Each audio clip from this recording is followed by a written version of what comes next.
Okay, so welcome to day one of the class. Okay, so we are going to be doing Python for next few weeks, right? Okay, so before we get into details of Python, we'll talk about why Python is used, why it is popular, and for those who have never done programming, okay, what is the purpose of programming language? Okay, so see, we know that computer is very powerful, right? It can work 24 hours, it can process a lot of instruction.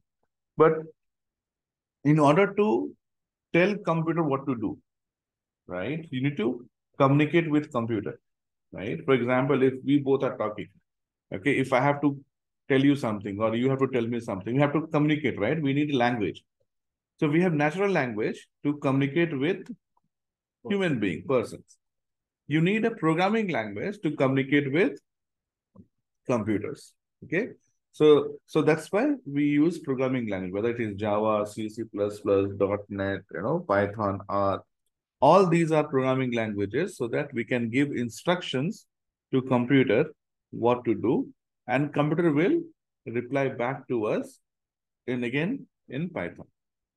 Now, so so so these are also called softwares, right? So if you look at a computer, it's made of two things: hardware and software. Hardware is your laptop, printer, all this stuff.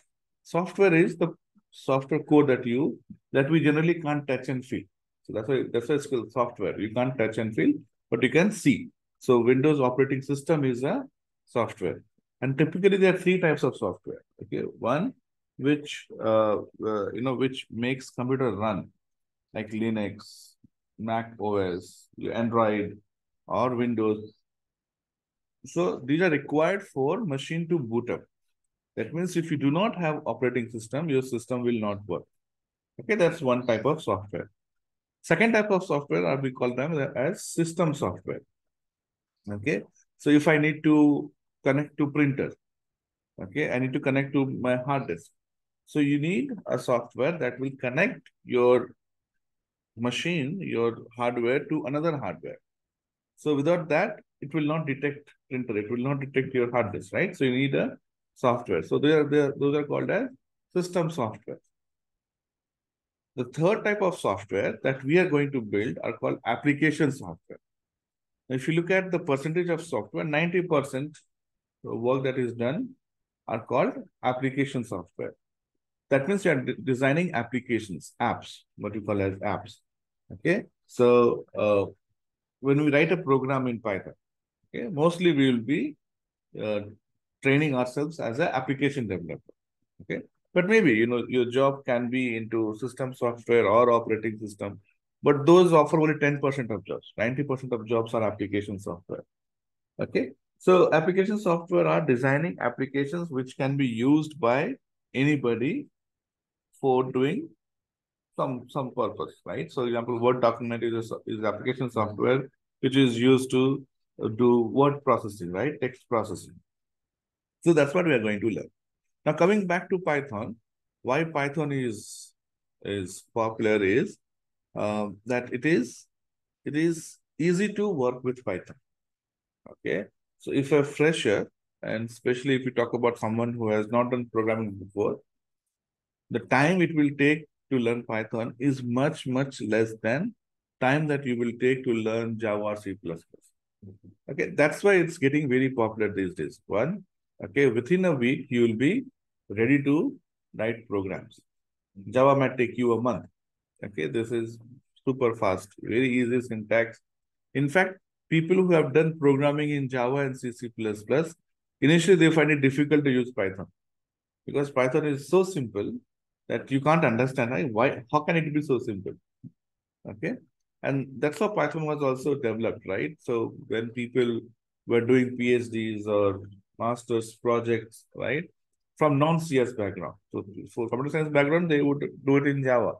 But for non-CS background, now, at age of 30, you have not done programming. Now you're doing a project, okay, and you have to use some kind of software, and then you take 1 month to learn. Your focus is to get PhD in humanities, but you are learning programming to process the data that you have collected through the surveys. So, so Python he could do it within a week and start working on it. Okay. Apart from that, there's a lot of features that Python provide. Okay. One of the most important feature is that we have libraries in Python. So in fact, every programming languages have libraries, but Python is free, and there is a big community of people. They work to add features every day. Okay, every day libraries are getting added with very specific work. So, for example, when you say Python can be used for everything, okay, it can be used for web development, it can be used for data science, it can be used for a lot of work. So when you say it can be used for a lot of work, it means that there is a special package which is designed and which we can use. Okay, it's not possible for one person to develop such a big application, but there's a community which works, and it so happens that today's field, it does, everyone uses this, whether you are a civil engineer, whether you are a doing some high calculations like in pure mathematics or data science, data analysis, everywhere Python is used. Okay, so that's a little bit background about Python. So what is a Python basically, right? As I said, it's a software, it's a programming language. What it does is it takes our English commands, okay, translates into machine level language. Now, any machine, for example, you take fan or computer, okay, it's a machine. They understand only two alphabets. Like we have multiple alphabets, right? And our words and sentences are made up of alphabets. For computer, there are only two alphabets. That is 0 and 1. Power off, power on, right? When you switch on the fan starts moving, right? That's power on. When you switch off, it's off. So it understands only two. Okay. Now, computer, what it has done is that it has same concept. It has implemented such that it can accept a lot more instructions. But ultimately, whatever you give, whatever you do, gets translated into zeros and one, power off, power on. And output is also given in power off, power on, 0 and 1 only. Python will translate it back into English. So basically, Python is translator, which will take your English command, translate into machine level language, give it to computer will process it, again gives the output in zeros and one format, which is translated back to us in English. Okay, so there are two ways to do it. One is called, if I write it here, one is called compiler, another is called interpreter. Okay, interpreter and compiler. So there are two ways of doing things. Your Python is interpreter. Okay, R is interpreter. Okay, it means that when we give a command of instruction, right? So let's say I'm going to give command. I'm saying print hello. So this is the first Python command that we are learning. Print hello. Okay. Now, I should probably use command prompt to show you, and then I'll tell you. Okay. So I'm moving to command prompt now. Okay. So this is command prompt, right? Normal command prompt. I'll type Python here. So if you're, and we'll talk about how to install Python. Okay. When you install Python, okay, you get this triple angular bracket, greater than, greater than, greater than. So when you see this, that means your Python has been successfully installed. If I type Python here and I don't get I get something else, error or something, that means your Python is not installed properly. Okay, if you have installed and it's not getting it, that means you have not installed properly. So this is also a way to test whether your Python has been installed successfully or not. You get greater than, greater than, greater than. This is called as Python prompt. Okay, Python prompt. Prompt is 3 greater than sign.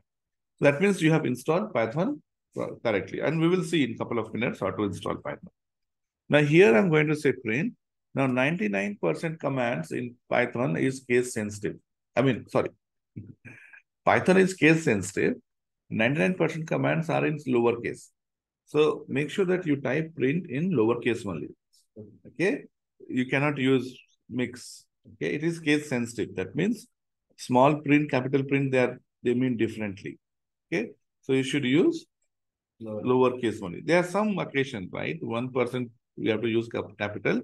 We'll learn as we go along. But 99.9% it is all lowercase command.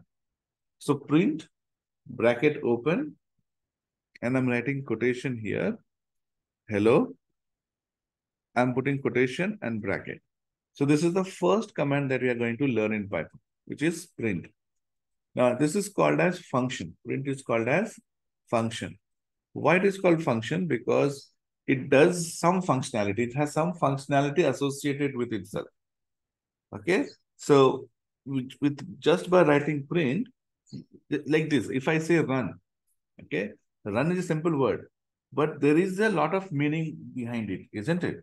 Okay. Speak, run, dance, play. Okay. So similarly, print. Print has a meaning associated with it. So it is already been defined. It's been already been told to Python. What does print do? So print, whatever you put inside print will be displayed onto your screen. Print is to display content. Okay. So print is all lowercase. Now all the functions, okay, should have bracket open and close. All the functions. So if I'm talking about print, later you'll learn about input and other. So whenever I say it's a function, so it will be function, okay, function name and bracket open and close. Function name, bracket open and close. So you have a function name and you're putting bracket open and close. That's how you write any function. Okay, so that's what print is a function. So print, bracket open and close. Within open and close bracket, we have to give what we want to print, what you want to display. Here, I want to display hello. Hello, I want to display as it is. If you want to display something as it is, you have to put it in quotation. Okay. If you have to print something as it is, you have to put it in quotation. So if I say hello, it will print hello. And when I hit enter, you see hello is printed. Again, if I say print, quotation, 5 plus 3, quotation close, bracket close, enter, it printed 5 plus 3. So when you put something in quotation, it means you want to print as it is. Okay. You give junk, it will print junk.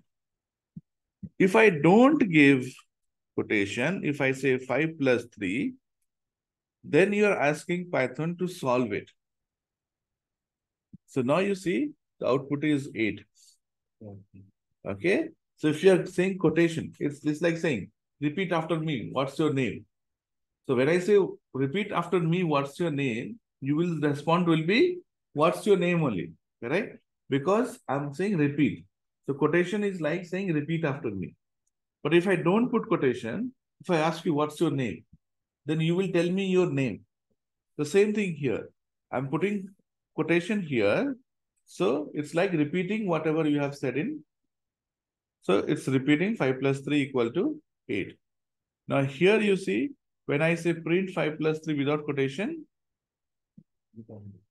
yes, it's like repeating.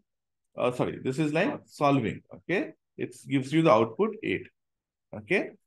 So we have learned two things so far. Print function and quotation. What does quotation mean and no quotation? Okay. So print is a function, okay, which has a functions will have a special functionality associated with itself. Print function is to display it onto the screen. And always function will have bracket. Within the bracket, you give quotation. So quotation is to repeat whatever you give. No quotation means you are solving it. Okay, that's point 2. Now, one more thing you have seen here is the moment I hit enter, it gave the output, right? I hit enter, it gave the output. Okay, I'll write something and I hit enter, it gave the output, right? It did not wait for me to write second line. Okay, every line is getting translated, and then retranslated into English, right? So this is called interpreter. Okay, interpreter means every line is translated line by line. So translator means what? Let's say if I can speak only French and I need to communicate with you in English. So I'll have a translator or interpreter. So I will speak one sentence and this interpreter will translate your one sentence. Then I'll speak second sentence is translated. Third sentence. So this way, where every line is executed, okay, we call this an execution. Execution means you're converting into machine level language, machine is giving you the output and it is reconverted into English. So this entire process is called execution. So in interpreter, it is done line by line. So even if you have to write 10 lines of code, each line is executed. Okay. So your Python, R programming, these are all interpreter language where each line is executed. If you talk about C++, Java, they're called compilers. Okay. So if I write 100 lines of code, it will wait for me to finish 100 lines of code. So if I have to tell you, one paragraph, so this interpreter will wait for me to complete my complete speaking. So once I speak everything, then this compiler will translate all the things. So when you have 100 lines of code, all the 100 lines of code is translated at once. So it waits for me to finish talking about 100 lines of code and then it does. So that's the property of your compiler. But Python is interpreter language, every line is translated. So let's say if you have 10 lines of code and you have error in 10 line, okay? So compiler will tell you have error in 10th line, fix it. Then only it will run entire thing. Because it is, let's say I speak 10 lines and there's something this fellow is not able to understand, interpreter is not able to understand. So it'll ask me, what is your 10th line? What do you mean by that? And then translate everything. Python is not like, if I have error in 10th line, it will execute 1 to 9 lines and then tell you, oh, there is an error in 10th line, fix it, and then it will, okay? So that's the small difference between them, okay? So this is how Python works, okay?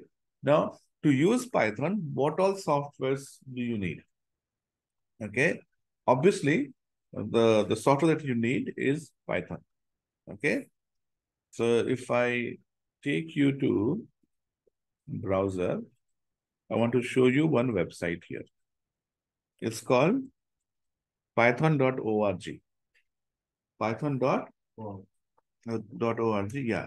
And this is, I would say, your most important website for a Python developer, okay? You'll be using this almost every time, okay? So this website has everything. This has installer, this has documentation. If you want to see the Python code, Python is open source. That means we can see the Python code as well. So you can even see the Python code, okay? It has community. If you have any questions, you can post it.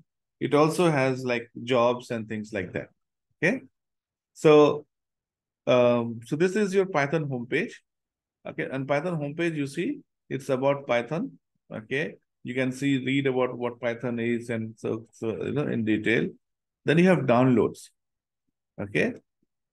So this is the source code. Source code means the code which is written to write Python language. You can actually see the code in which Python language is written. Okay, so this is your source code. Okay, all releases this is what we want. Release. Release is executable, exe. Okay, which you need to download and install. So when you click on Python all releases, right now it is 3.12, which is in use. So I would suggest that you go with 3.12 only, Python 3.12, okay? So if you're using Windows, you can directly click on this, download and install. If you are not using Windows, you have all the other versions here. So Windows, Linux, Unix, Mac, other, you can, based on your operating system, based on what you want to install, you can download the installer from here. So right now, 3.12 is the version which is currently used. but I think I have 10 or 11. I'll continue to use 10 or 11, but you download latest, yeah, and install it. One more thing about Python is that it creates what is called as virtual machines.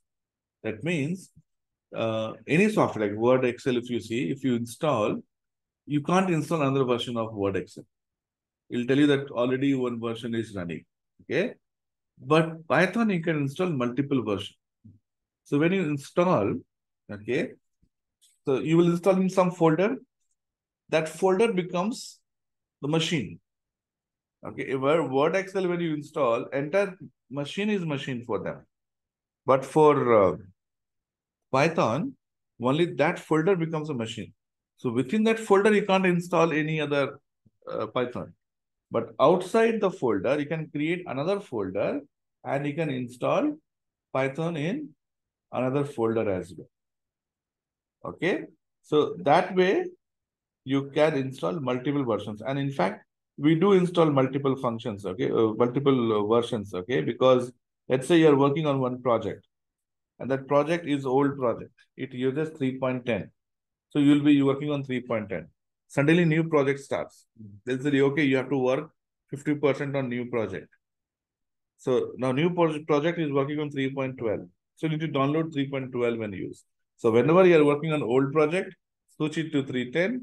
Working a new project, again you have to switch it to 3.12. Okay, so multiple versions are there. So once you go here, okay, click on download Python and it's download Python will start getting downloaded here. You see, it's getting downloaded. Okay, and it will download your exe version. Okay, you have to click on then double click on the exe version. Okay. When you double click on exe version, it will open what we say as installer page. Okay. I'm going to share that. So when you download exe, okay, when you download exe, okay, and then when you try to install it, double click on it, you get this window. So there's only one thing that you have to keep in mind. Okay. You need to check this box. Add Python ex2 to path. Now, when you're doing programming for the first time, it's better that you add to the path because you can use it from anywhere. If you do not give this, then Python will be used only from folder where you are installing. So if I'm installing in this folder, I have to go and run from this folder only. So if you saw in command prompt, I just typed Python and Python worked. Okay. So if I put it in path, then from anywhere you can call Python. Okay. But if you do not put, then you can't call from anywhere. You have to go to that particular folder. So when you have multiple version of Python, then no need to give this, because you want to run multiple versions.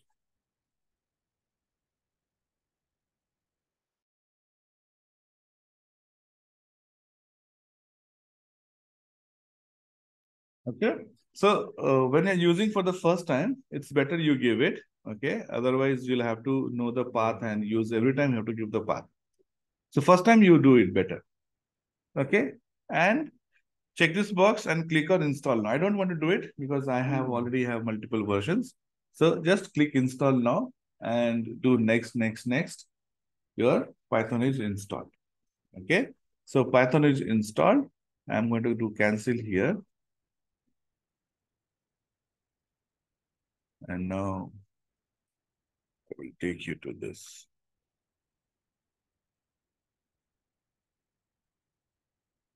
Okay. So after installation of Python, you go here, command prompt and type Python. You'll be able to see this triple angular bracket. Okay. That means your Python has been installed successfully. You can do programming from here. In fact, when you go to Windows here, okay, share the entire screen. So if you go here and type Python, okay. So, okay.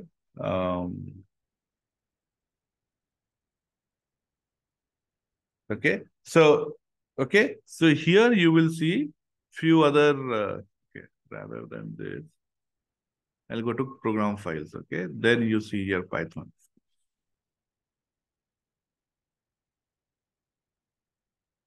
Okay, so I have Python 3. If you expand, you see you have IDLE. Now, when we do command prompt, this is what is called. Okay, see, this is what is called. So, okay, so this is how you run. Okay, you can go here and click on this or directly type Python, it will work. It also has downloaded manuals and documents. So if you have any doubt, okay, if you have any, I'll tell you how to use documentation. Okay.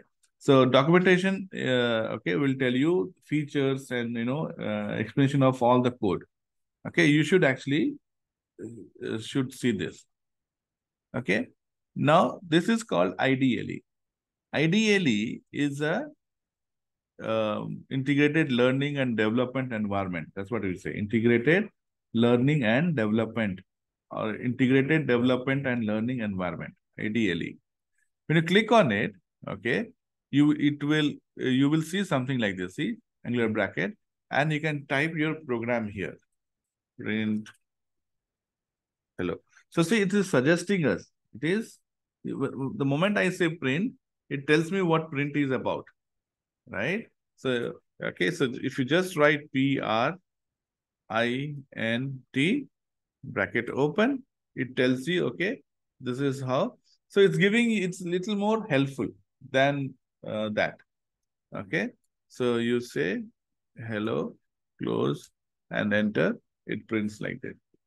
Okay. But still it's, there are some additional softwares which has made Python programming even more easier. Okay.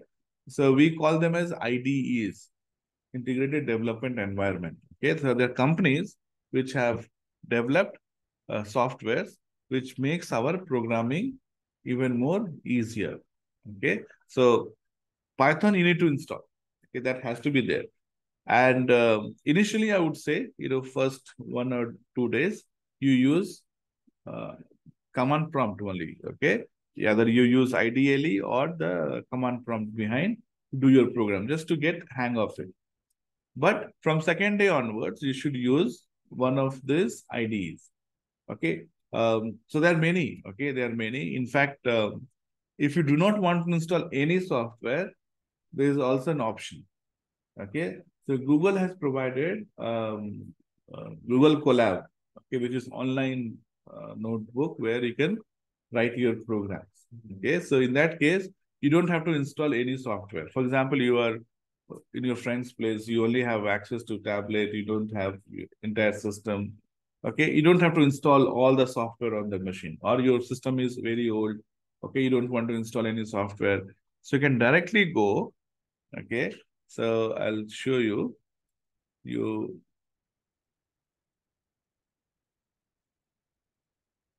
Okay. So it's called Google Colab. Okay. You can directly type Colab. Okay. And CULOB, and so you'll see Google Research. Okay.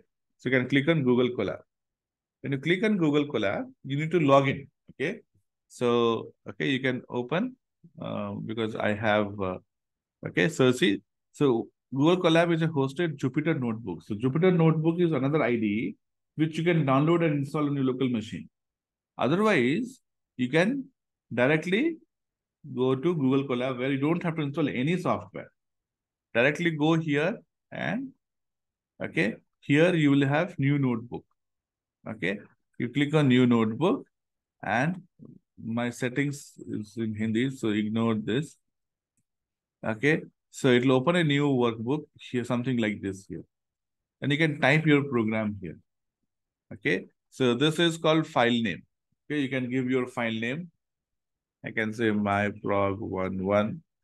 Okay, and you can type your code here. Okay, entire code. So you can say print hello. And you click on this run button. You can see the output. So mainly there are two types of IDs. One is called notebooks. This is like a notebook, okay, where, it has new features. Generally, you'll have extension as IPNYB, Interactive Python Notebook. That's what IPNYB will mean. Interactive Python Notebook. You see the output here, okay? Or second type are your editors. So the one that I'm using, I'm going to show it, is called PyCharm editor. This is called as PyCharm editor. Okay. So I would suggest you go and install PyCharm. So PyCharm editor is by a company called as JetBrains. So on its website, when we go, okay, it has paid and free version. Okay, paid is for doing some uh, your enterprise work. If you are developing any application for companies, it says that since you're using it for development, you're making money, so give me some money, that kind of. Or for learning and development purpose, just like what we are doing, you can download the free version. Okay. So, so either you can use Jupyter Notebook, okay, or you can go to PyCharm editor. Okay. So I'm going to show you where to download PyCharm editor. Again, you go to Chrome and here you type JetBrains, or you can even type just PyCharm download. It's one of the most popular things. So when you, okay, so you will see download PyCharm version. When you click here, you will see two versions. Okay. If you scroll down, see, you see community edition. See, for pure Python development. So community edition is totally free. Okay. You download this community edition. Or this is the professional. Okay. So, so for this, you have to make payment. Okay. 30 days free trial. And after that, you have to make payment. So, so that's why for our work, it is okay to download community edition. You can install, download and install it. Okay. I'll share some notes. Okay. Which will tell you how to install it. Very simple. Or you can even refer YouTube to install it. If you have any problem, you let me know. Okay, so tomorrow you can get your laptop, and if you have any problem, you can ask me, I can show you. So I prefer PyCharm. Okay, you can use, there's one more by Microsoft. Okay.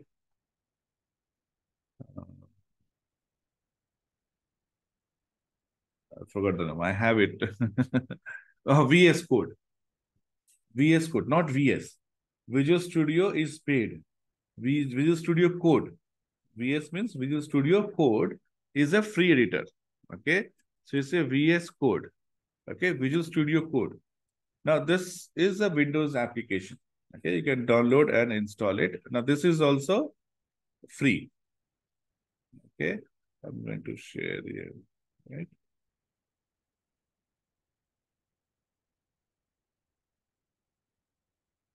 Okay. So this is your Visual Studio Code. So you can download Visual Studio Code. You can use PyCharm. You can use Jupyter Note. Okay. Or even you don't want to use any of these, you can go to Google Colab Online and start doing your program. Okay. So anything is fine. And there are a lot more. Okay. If you just type IDs for Python, you get tons of IDs. We don't have to worry about. Okay. These are all popular ones. PyCharm is popular.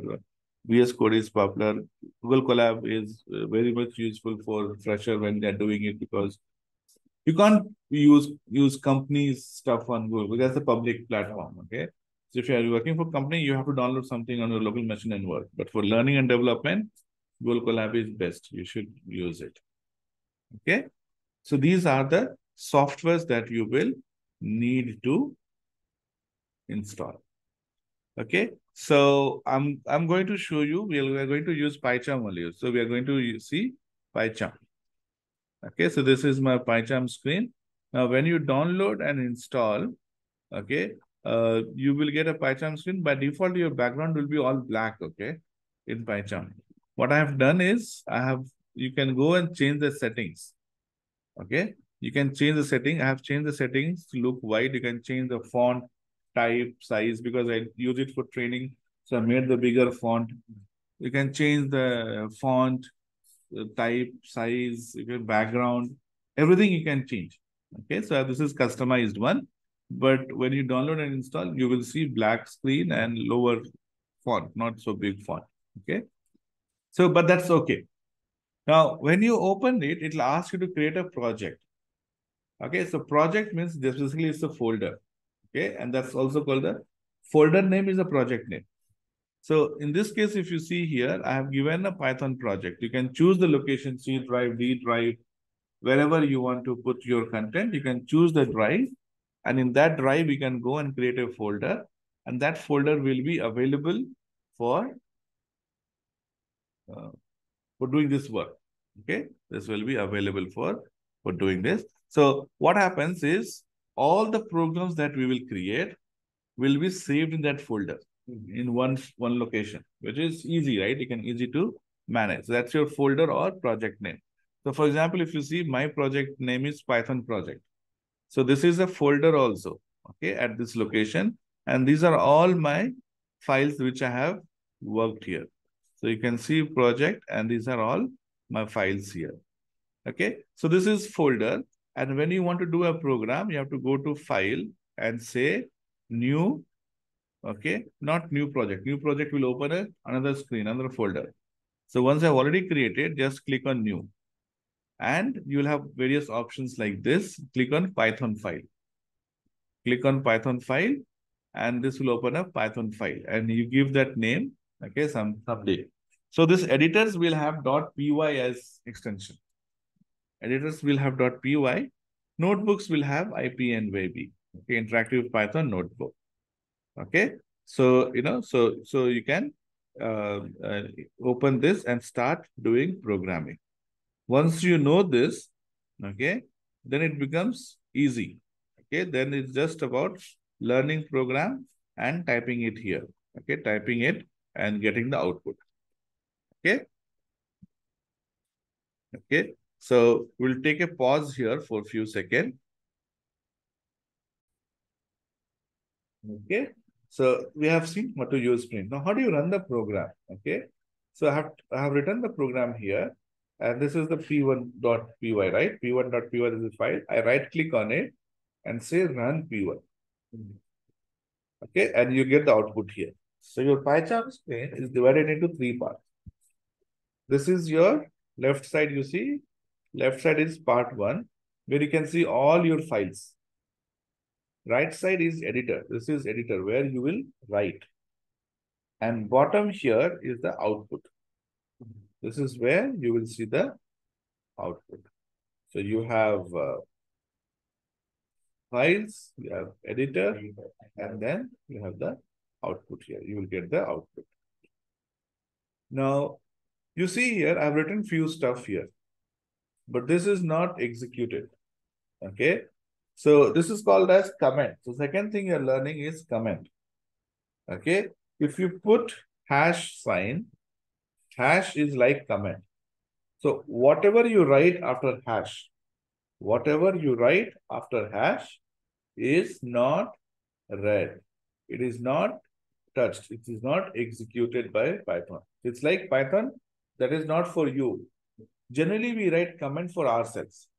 So when you are writing some information, right? After you're doing some work now, you'll forget after a week, 10 days, what you have done, how you have done, why you have done. So it's always good practice to write comment so that you can see, okay, that's why I did this. Okay. So you can write. So we have 2 ways of doing comment. One is called single line comment and second is multi-line comment. So this is your single line comment. Okay. So hash followed by whatever you write, Python will not read it. Okay. So I can put a hash here and I can write junk here. It will not be read by computer. Okay. So this is called single line comment. Multi-line comment is triple quotation. Within triple quotation, you write anything. So this is multi-line. If you have to write multi-line, you can do triple quotation. And inside that, you can write whatever you want to. Now, when you run it, okay, all these things are ignored. All these things are ignored by computer. Okay. So only print hello is entered. Okay. So with this, we'll stop here today. Okay. So we have learned print function and comment.